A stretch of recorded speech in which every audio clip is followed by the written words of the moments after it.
My name's Caleb. I'm 34 now, but the story I'm about to share started when I was 24. Back then, I wasn't exactly what you'd call the golden child of my family. My sister Haley, 2 years older than me, was the one everyone trusted. She was the responsible one, the one who always knew how to say the right thing, smile at the right time, and make our parents feel like she had everything under control. Meanwhile, I was still figuring myself out. I had dreams of starting my own business. And while I wasn't rich or flashy, I was working hard at a steady job, saving what little I could, and trying to build a future. But in my parents' eyes, that wasn't good enough. The first crack in everything came when my grandfather passed away. He wasn't a wealthy man by most standards, but he had worked his entire life, saved carefully, and left behind a modest inheritance. He had always been fair with me and Haley. Growing up, he never once compared us, never made me feel less than. He told me often, "Caleb, you're a dreamer, and dreamers may stumble, but they always find a way to stand taller than before." Those words stuck with me, and I clung to them even more when the reading of his will happened, because that day, my life tilted on its axis. The will was simple. He had divided his savings equally between me and my sister. It wasn't millions, but it was a substantial sum for someone like me who'd been scraping by with nothing more than determination and a thin wallet. To me, it meant opportunity. To Haley, apparently, it meant something else entirely. I still remember the look on her face that day. Tight smile, eyes flicking toward Dad like they shared a private joke. Mom dabbed her eyes with a tissue, murmuring about how Grandpa was such a good man, but her voice was thin, distracted. And Dad leaned back in his chair with his arms crossed, watching me with a smirk that I would come to know far too well. At first, nothing seemed wrong. The lawyer explained the split, laid out the details, and handed us the paperwork. But then, in the weeks that followed, things shifted. Conversations started to feel off. Haley dropped little comments, carefully crafted, but sharp enough to stick. "Are you sure you'd know what to do with all that money, Caleb?" she'd ask casually at dinner. "You've never been that great with responsibility." Dad chuckled every time she said things like that. "She's got a point," he'd add. "Money's a big responsibility. You've always been the type to, well, dream big, but follow through small." The first time he said it, I forced a smile, laughed it off, but inside, I felt a stone drop into the pit of my stomach. The campaign against me grew quietly, steadily. Haley was clever. She never attacked me directly, never in a way that would make her look bad. Instead, she painted a picture over time, weaving stories of my irresponsibility. How I forgot bills I hadn't. How I was reckless with my car I wasn't. How I lived in a way that proved I couldn't handle something as serious as an inheritance. And every time she dropped a comment, my parents absorbed it like gospel. The day I confronted Dad about it, hoping he'd at least give me the benefit of the doubt, he just laughed. "Caleb, come on. Haley's just being realistic. Do you honestly think you'd do better with the money than she would? You'd blow it on some half-baked business idea and be right back where you started. At least with Haley, we know it's safe." That's when I realized what was happening. It wasn't just that my sister wanted her share. She wanted mine too. And my parents, they were letting it happen. I tried to push back. I showed them my savings account, the careful plans I'd drawn up for how I wanted to invest my inheritance into a small business idea I'd been developing. I talked about my goals, my dedication, but it was like talking to a wall. Haley tilted her head, lips pressed together in a sympathetic smile, like she was indulging a child. "Caleb, you don't have to prove anything to us. We just want what's best. You'll thank me later." And Dad delivered the final blow with a smirk, and those words I'll never forget. "You'd have wasted it anyway." That night, I sat in my tiny apartment staring at the ceiling. Anger burned in me, hot and raw. But beneath it was something worse, betrayal. My own family didn't just doubt me. They had actively decided I wasn't worthy of what was rightfully mine. I felt powerless, like my voice had been stolen before I'd even had a chance to speak. It was then that something in me hardened. I didn't shout or argue anymore. I didn't beg them to see me differently. I made a quiet decision instead. If they saw me as worthless, then they would never see me again. I cut contact, changed my number, and walked away from my family entirely. What they didn't know was that their betrayal lit a fire under me. The anger I carried became fuel. I worked harder than I ever had in my life, clawed my way up, one small win at a time. For years, I pushed forward quietly, letting every bitter memory drive me further. And then, 10 years later, when the family reunion invite came, sent to my new address by some miracle of nosy relatives, I felt something I hadn't in years. Not just anger, not just hurt, but opportunity. I knew I had to go. And when I pulled up to that reunion in my $180,000 car, polished to a shine that turned heads, I saw the looks on their faces. But what made it unforgettable wasn't my arrival. It was theirs. Because as I parked, their rusted family van groaned, sputtered, and died right at the stoplight outside the venue. The timing was almost too perfect. But before I tell you what happened next, you need to understand just how far they had gone in those years and how deep the resentment between us had grown. Because that reunion, it wasn't just awkward small talk and forced smiles. It was the stage for something much bigger. When I cut contact after the inheritance fiasco, I thought distance would dull the sting.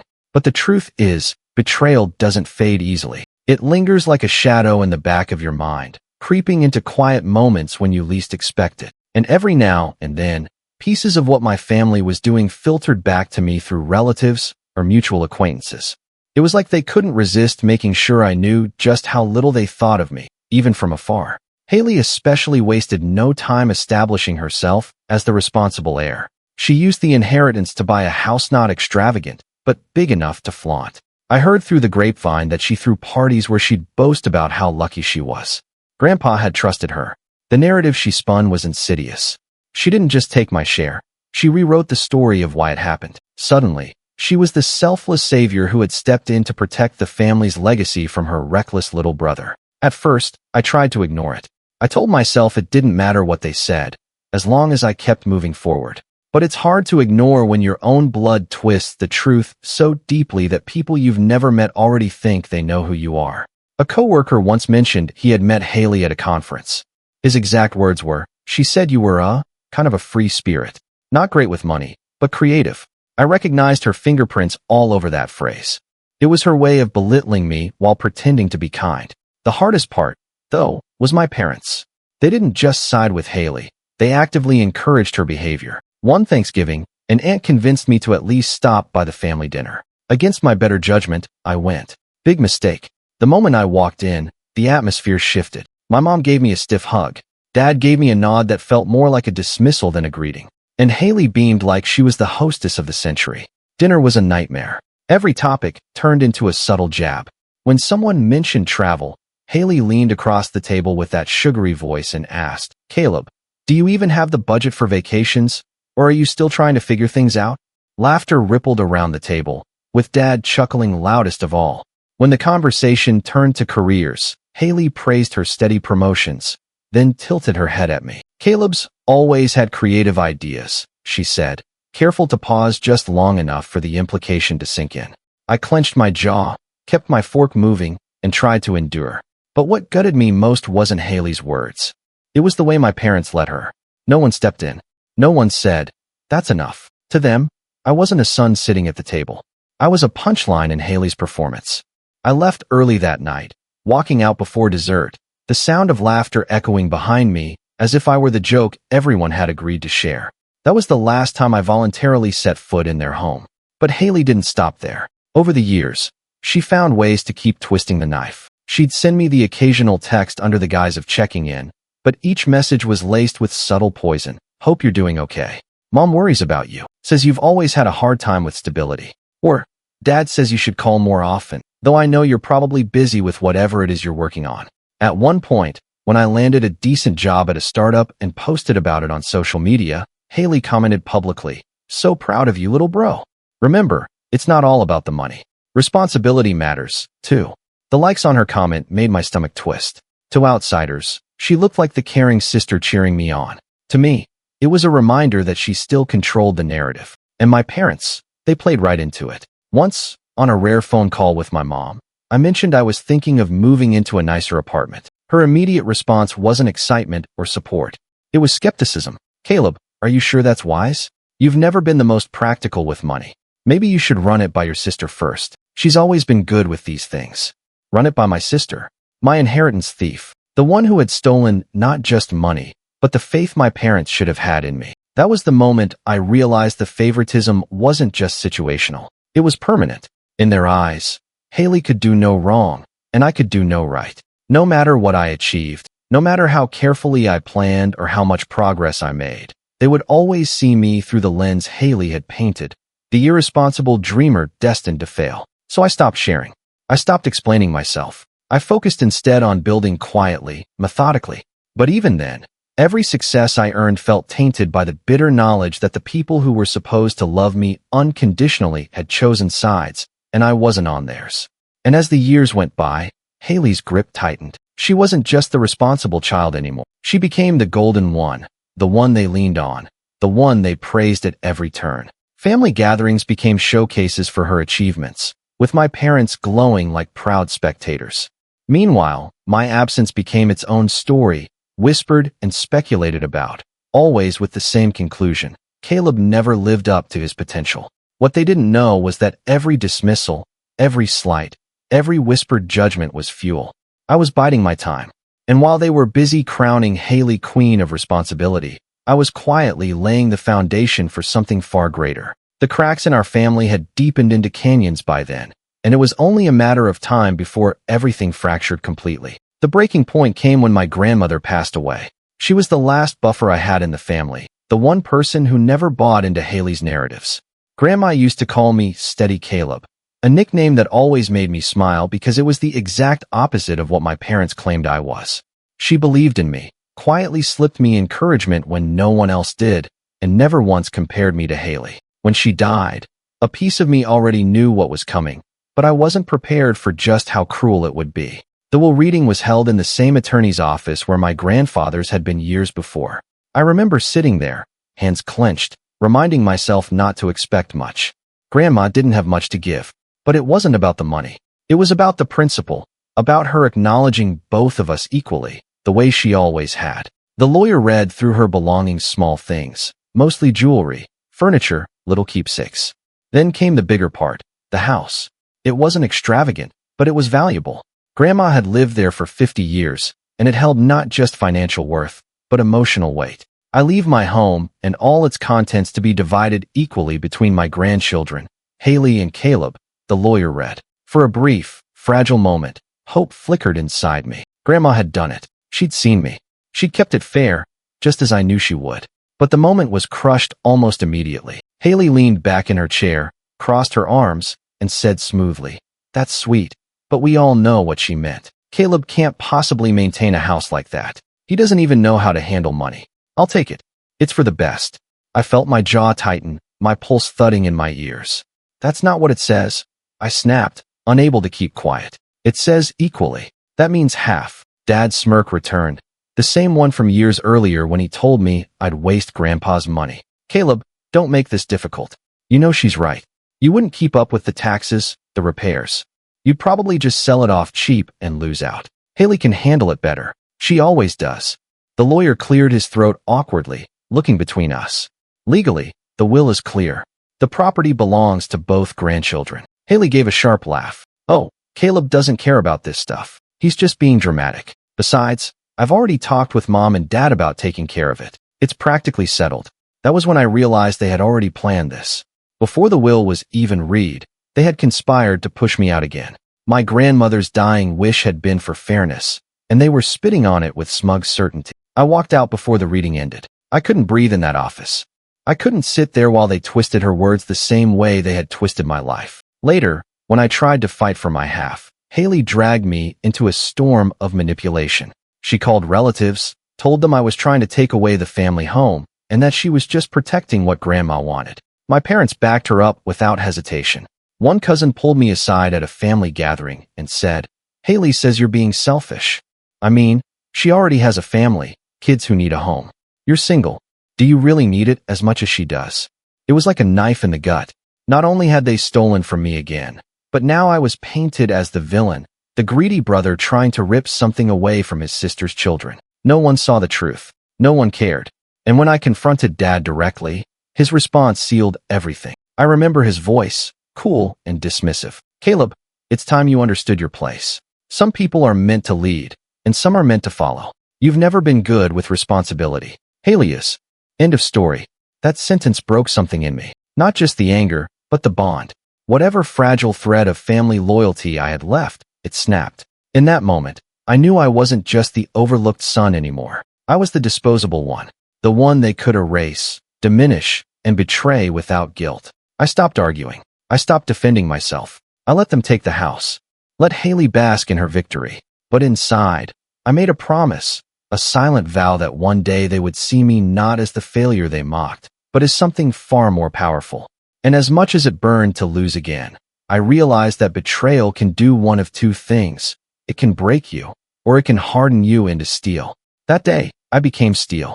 After the house was stolen out from under me, I entered what I can only describe as the darkest stretch of my life. Rock bottom isn't just a single moment. It's a season, a slow grind that strips away layer after layer until you're standing face to face with the raw truth of who you are. For me, it started with that gnawing emptiness. The realization that my family would never see me as an equal.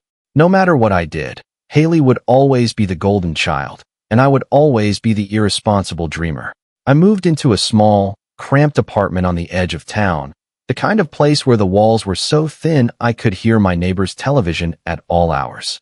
The heater rattled, the paint peeled, and the pipes groaned every time I turned on the shower. It was a far cry from the home my grandmother had intended me to share. Every time I unlocked that flimsy front door, I felt the weight of what I had lost pressing down on me. The betrayal didn't just leave me bitter, it drained me. I found myself withdrawing from people, avoiding friends, ignoring calls.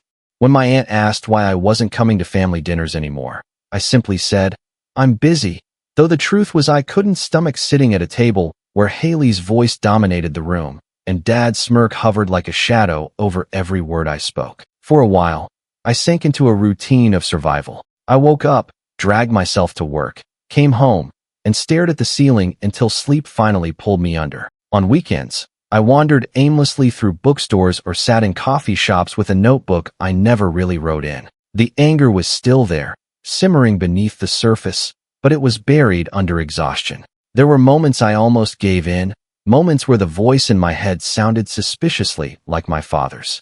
Maybe they're right. Maybe I really am just wasting my time. I'd catch myself staring at Haley's carefully curated life on social media, her house, her family, her celebrations, and feel like I was the ghost haunting the edges of my own story. But then, slowly, something shifted. In that tiny apartment, with nothing but silence and disappointment as my company, I began to think, not in the frantic, defensive way I had before, but calmly, methodically. If my family saw me as irresponsible, what would it take to prove them wrong? Not to their faces, but to myself. If Haley was responsible because she manipulated her way into control, what would happen if I built my own control from scratch, one brick at a time? That was when the planning began. I started small. I picked up books on finance and entrepreneurship, devoured articles about people who had built their lives from nothing. I began saving with a discipline I'd never had before, cutting back on every unnecessary expense. While Haley was flaunting her new car, I was clipping coupons and eating pasta 5 nights a week. While my parents bragged about her success, I was silently taking notes, sketching business ideas, and experimenting with side hustles after work. The world outside thought I was sinking further into obscurity, but in reality, I was laying foundations in secret. Each setback, each moment of dismissal from my family became a weight I turned into resistance training for the mind. I didn't tell anyone, not a friend, not a colleague, certainly not my family. If I'd learned anything, it was that speaking too soon only gave Haley ammunition to twist the story. So, I kept my mouth shut and worked quietly, persistently. There were nights I sat at that wobbly kitchen table with my head in my hands, fighting off the urge to give up. But every time, I remembered my grandmother's words, "Steady, Caleb," and I forced myself to keep going. If no one else believed in me, then I would have to believe in myself twice as hard. Years passed this way. On the surface, I was just another guy living in a rundown apartment, unnoticed and unremarkable.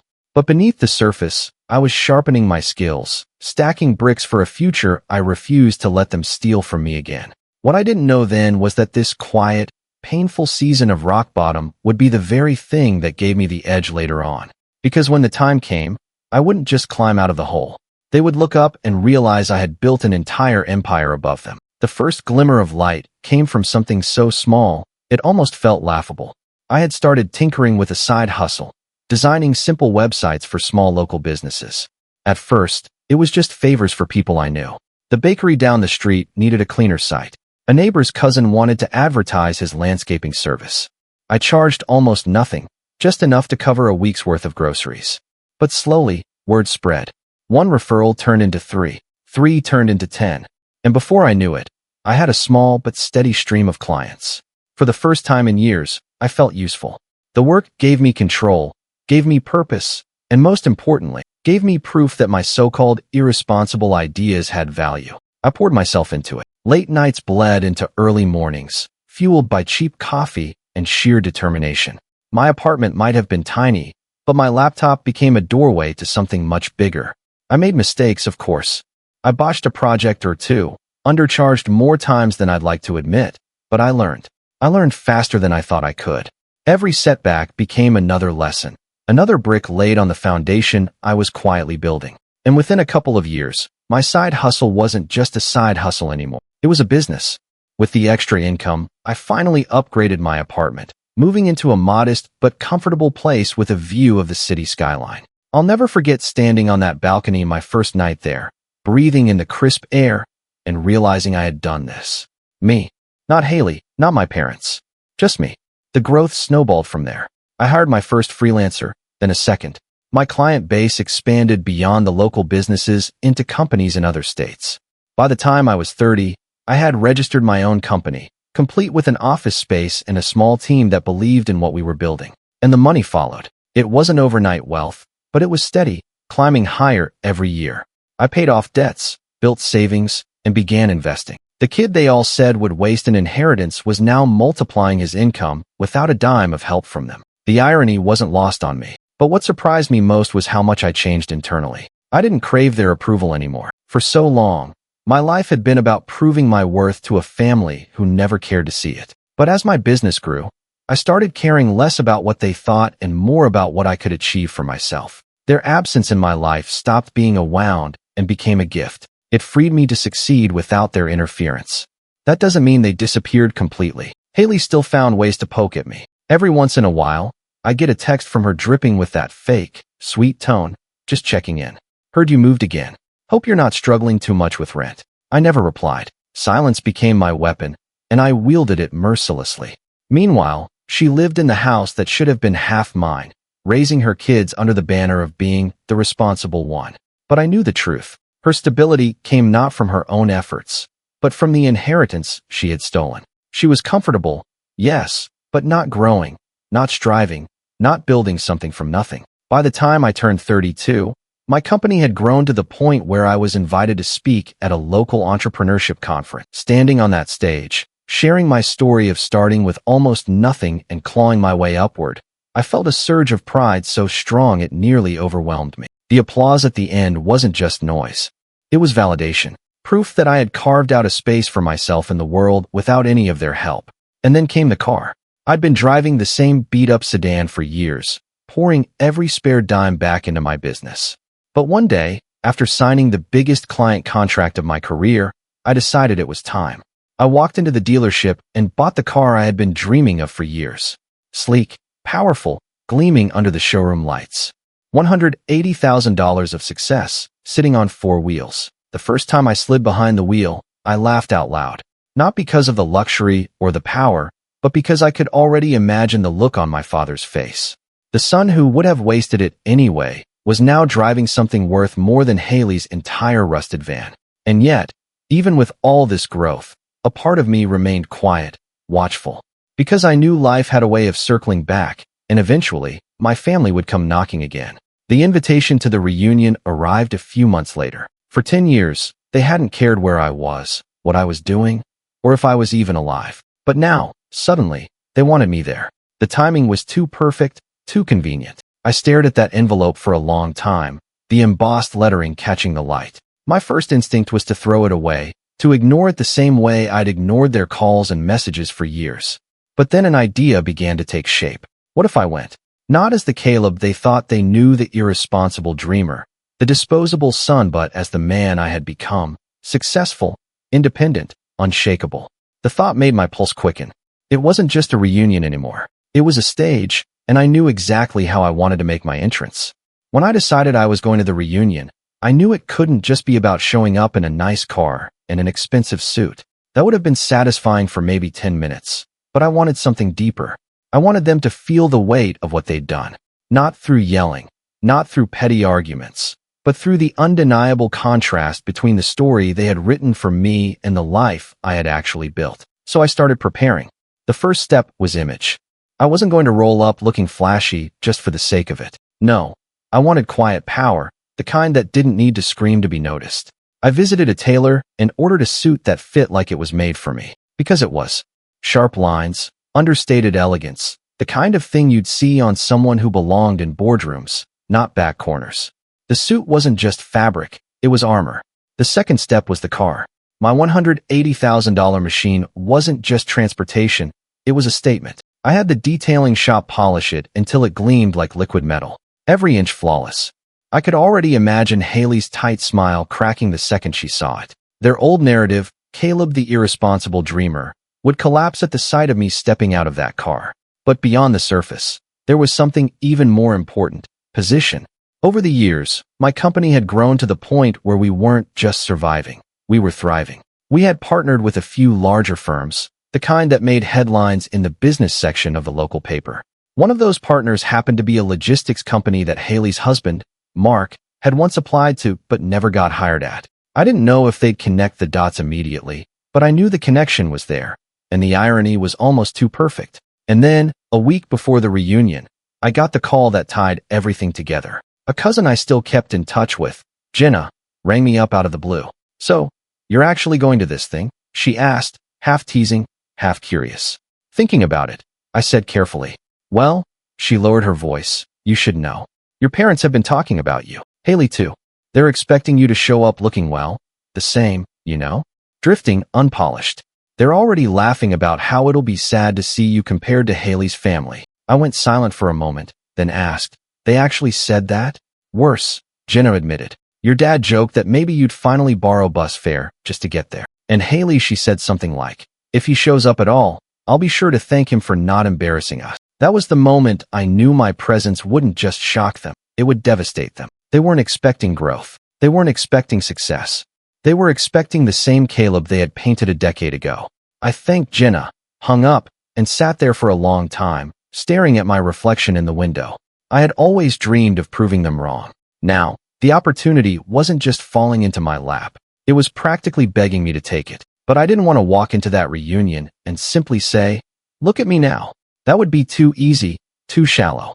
No, I wanted them to feel the silence when their insults died in their throats. I wanted them to choke on their own words. So, I planned my entrance carefully. I'd arrive a little late. Not so late that it looked like I was trying to make a scene, but just enough that everyone would already be inside, already relaxed, already talking about me behind my back. Then, when I walked in, they'd have no time to prepare their fake smiles or their rehearsed lines. They'd be caught raw, unfiltered. I also decided to bring someone with me. Not a date, but my business partner, Ryan. He was sharp, confident, and knew how to carry himself in a room. I told him my plan, and he grinned. "So, basically, you want me to be the witness?" he said. "Exactly," I replied. "Because they'll try to twist the story later. But if you're there, if you see their faces, then I'll know I'm not imagining." By the time the night of the reunion rolled around, everything was in place.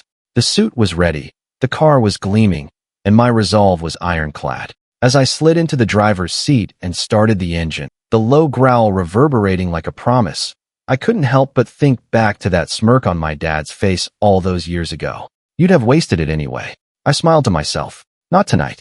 Not anymore.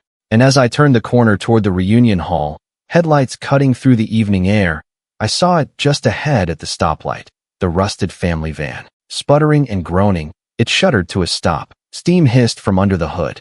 Haley and my parents were inside, gesturing, frustrated, trying to get it moving again. The timing was perfect, almost too perfect. The sound of my engine purred as I eased to a stop a few car lengths behind their van. For a moment, I just sat there, watching the scene unfold like a play I had waited a decade to see. The hood of their van rattled as smoke hissed into the evening air. My father was half out of the passenger seat, gesturing at the driver behind them to go around. Haley was at the wheel, her face tight with frustration, while Mom craned her neck toward the dashboard as though her stare alone might will the car back to life. It was poetic. The responsible child in her family vehicle, stranded in the middle of traffic, while the irresponsible dreamer sat calmly in a machine that hummed with power and control. I could have honked, could have shouted something cruel out the window, but that wasn't the kind of revenge I wanted. No, mine had to be quiet, precise, the kind that didn't need words. I turned the wheel and eased past them, my headlights reflecting off the sheen of their rusted metal. Haley's eyes flicked toward me just as I passed. I watched recognition dawn, watched her lips part, her face drain. My father's jaw clenched, his smirk nowhere to be found. For once, there was no mocking laughter, no dismissive shake of the head, just silence. I didn't stop to help. I didn't roll down the window. I simply kept driving, my car gliding forward effortlessly while there sat lifeless under the stoplight. That was step one. When I pulled into the reunion parking lot, Ryan was already waiting outside the hall. He gave a low whistle when he saw the car. "You weren't kidding," he said, grinning as he straightened his jacket. "This is going to be good." Inside, the room buzzed with conversation, laughter, chatter, glasses clinking. My family hadn't arrived yet. They were still stranded, no doubt calling for a tow truck or waiting for someone to pick them up. Perfect. People turned when I entered. Some glanced at the suit, the watch, the calm way I carried myself. Others noticed Ryan, his easy confidence lending weight to my presence. A few relatives blinked in surprise, clearly remembering the old Caleb, the one they'd been told was a mess. Now, I was someone else entirely. I moved through the room with steady steps, greeting a few cousins, shaking hands. I didn't talk about money. I didn't brag about success. I didn't need to. The difference was written all over me, and the whispers started almost immediately. When my parents and Haley finally walked in an hour late, the timing couldn't have been sweeter. Their clothes were rumpled from the ordeal. Haley's face was tight with embarrassment. Dad's expression was stormy. They froze in the doorway for a fraction of a second when they spotted me across the room. My car keys rested casually on the table beside my drink, the emblem catching the light like a deliberate exclamation mark. I stood slowly, Ryan at my side, and walked toward them. My heart hammered, but outwardly I was calm, controlled. When I reached them, I smiled politely, as if greeting business acquaintances rather than family. "Haley, Dad, Mom." My voice was even, almost cordial. "Rough trip." Dad opened his mouth, probably to retort, but nothing came out. Haley forced a laugh, the kind that cracked at the edges. "Our van just bad luck, I guess," I said, tilting my head slightly. "Funny. Luck tends to run out when you don't invest in the right things." The silence that followed was thick. People nearby turned their heads, catching the tension.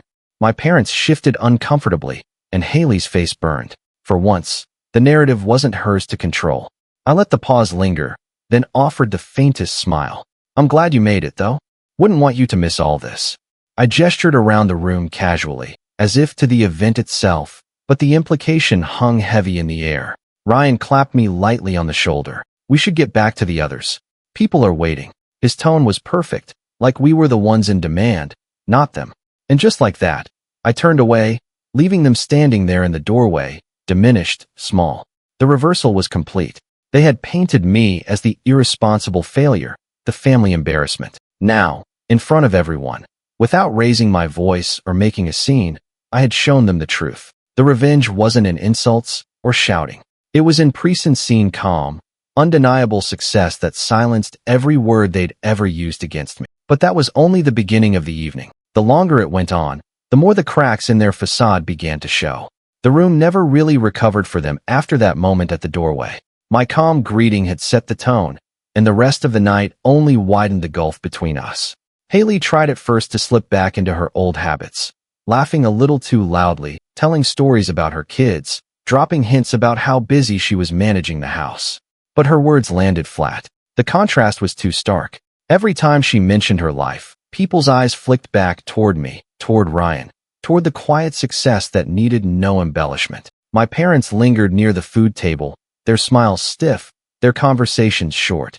Dad, who had once smirked at every chance to belittle me, now seemed unable to hold my gaze. When an uncle asked him about his retirement plans, he muttered something vague and excused himself. Mom tried to bridge the gap once, touching my arm and saying, "We're proud of you, Caleb." But it was too late. Her words sounded hollow, rehearsed, as if she'd only just realized the narrative she had believed for so long had crumbled. The real fallout came when a cousin, clearly emboldened by the tension, asked Haley directly about their late arrival. What happened out there? Looked like trouble with the van. Haley's face tightened, her voice sharp. It's nothing, just old cars. You know how it is. I didn't say a word. I didn't need to. The memory of me gliding past them in my polished car was fresh in everyone's mind. A few cousins exchanged looks. Whispers rippled through the crowd, and the unspoken truth hung heavy in the air. The irresponsible one had built a life far beyond the reach of the responsible one. Later in the evening, while people were dancing and chatting, I caught Haley standing alone by the exit, her glass empty, her smile gone. For a second, our eyes met. I expected anger, maybe resentment, but what I saw instead was something more telling, fear. Not of me, but of what people now thought of her. The golden image she'd spent years polishing had cracked in a single night. As I prepared to leave, I walked past my parents one last time. They stood near the door, their posture stiff, watching me. I paused, slipped my keys into my hand, and said softly, "You were wrong about me." Dad opened his mouth, but no sound came. Mom looked down at the floor. Haley turned away. I stepped outside, the cool night air brushing against my face, and walked toward my car. The headlights blinked on as I pressed the fob, casting a sleek glow across the parking lot. People inside turned to look through the windows, catching one last glimpse of me as I slid behind the wheel. The engine roared to life, smooth and confident, a perfect contrast to the van that had died at the stoplight earlier. I pulled out slowly, deliberately, letting the sound linger in the air like a final statement. As I drove away, I realized something important. The revenge wasn't just about showing them what I'd become. It was about reclaiming my own story. For years, they had defined me, diminished me, erased me. But that night, in front of everyone, the truth had been undeniable. I wasn't the irresponsible dreamer. I was the man who built himself from nothing. And my father, my mother, my sister were left behind in the rust of their own making. That was the last family reunion I ever attended. And as the taillights of my car faded into the night, I knew I wasn't driving away from them anymore. I was driving toward the life they said I'd never have. And I'd already won.